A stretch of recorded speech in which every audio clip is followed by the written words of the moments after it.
একজন বাচ্চার ধরতে গেছি ভাই, আরেকজন লগে থাকে মায়া করতেছে, ভাই আমার একটু ধরেন, ভাই আমার একটু ধরেন। ওই মায়াটার ভাই হাত মুখ চুল স্কুল ড্রেস সব পুড়ে রয়েছে, মাঠে মাঠে পড়ে দাপড়াইতেছে।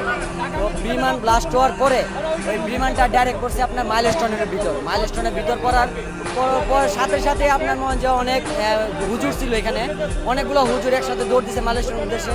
দোকানদার যারা ছিল, অটোওয়ালার যারা ছিল, সবাই মাইলস্টোন যাওয়ার পূর্বে মাইলস্টোনের যে সিকিউরিটি, সে গার্ড মেন গেট, যে গার্ড মেন গেটের, এই গার্ডের দরজা লাগা দেওয়াতে আমরা সবাই ধাক্কা দিয়ে গেটে প্রবেশ করি। ভিতরে যা দেখি আপনার বাচ্চাগুলো অনেক দৌড়াদৌড়ি করতেছে, সবগুলা বাচ্চা। আর সবগুলা বাচ্চার মনে যে হাত পাও জ্বলা পুড়ে গেছে। আবার মনে করেন যে যেই প্লেনটা যে ক্রাশ করছে, প্লেনটা ডাইরেক্ট একদম নিচতলায় একটা ক্লাসরুমের ভিতর ঢুকে গেছে। আর এই নিচতলায় ক্লাসরুম থেকে আপনার বাম সাইড থেকে, ডান সাইডে তো বাম সাইড থেকে আপনার পিলার, ডান সাইডে পিলারের কারণে বাচ্চা বের হইতেছে, সব বাম সাইড থেকে বের হইতেছে, সবগুলা বাচ্চা আগুন উপরে দিয়ে বের হইতেছে।